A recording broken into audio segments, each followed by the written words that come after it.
একটা এসএমএস দিলা না যে, কি হলো? আচ্ছা, আজকে কই ছিলে তুমি? আর বইলো না, বান্ধবীর সাথে ছিলাম, অনেক ব্যস্তও ছিলাম, তাই তোমারে এসএমএস করার টাইম পাই নাই। আর তুমিও একটা এসএমএস দিলা না, যাক ভালোই। এসএমএস? কোন বান্ধবীর সঙ্গে ছিলে আর কই গেছো আমার সাথে? আইরিনের সাথে ছিলাম, ও কিছু কেনাকাটা করবে তাই ওর সাথে গেছি। কিন্তু আইরিন তো আজকে বাসা থেকে কোথাও যায় নাই।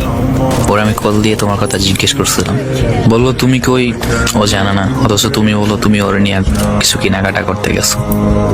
আমি মিথ্যা বলি? বিশ্বাস করো না আমারে, সন্দেহ করো কেন? আমার এসব সন্দেহ একদম পছন্দ না।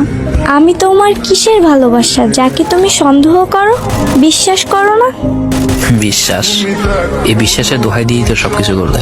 এই ছেলেটাই তবে তোমার আইরিন বান্ধবী? এটা আমার ক্লাসমেট। তুমি কই ছিলা তখন? যেখানেই থাকি, এটা তুমি কিনা সেটা বলো।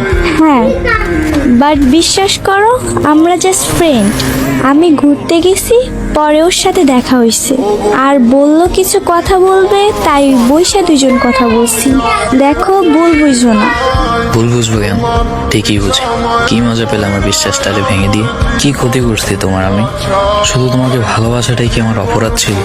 অন্ধের মতো বিশ্বাস করে আমি পেলাম তোমার থেকে। তুমি জানতে আমি এলোমেলো হয়ে যাব। কয়েকবার বলছি তোমাকে যে দেখো, আমার ইমোশন নিয়ে খেলো না, আমি ভালো থাকবো না। তবুও তুমি আমার দুর্বলতা আঘাত করে এটাই বুঝিয়ে দিলে যে মানুষ ভালোবাসা দেখায় কিন্তু ভালোবাসে না, বিশ্বাসের দোহাই দিয়ে বিশ্বাসঘাতকতা করে। আমার চোখের ফোঁটাগুলো তোমাকে অনেক কষ্ট দেবে, তুমি ভালো থাকতে পারবে না। দেখো, এসব বলার কোনো মানে হয় না। ও আমার একটা ছেলে ফ্রেন্ড জাস্ট।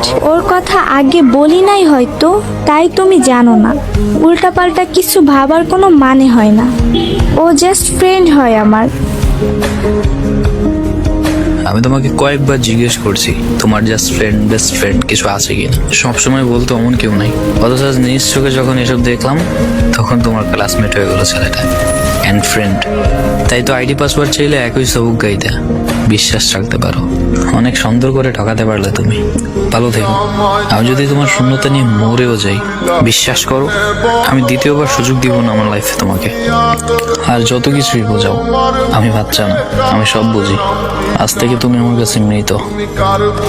ভালো থাকুক সেই মানুষগুলো যারা ভালোবাসি বলেও কখনো ভালোবাসেনি। ভালো থাকুক সেই স্বার্থপর, সেই বেঈমান মানুষগুলো যারা বিশ্বাসের দোহাই দিয়ে বিশ্বাসঘাতকতা করেছে। মানুষকে ভুল করলে ক্ষমা করা যায়, কিন্তু বিশ্বাসঘাতকতা করলে কিংবা বেঈমানি করলে তাকে কখনোই ক্ষমা করা যায় না। কেউ কখনো কাউকে ঠকিয়ে ভালো থাকতে পারেনি, প্রকৃতি কখনো ভালো থাকতে দেয়নি।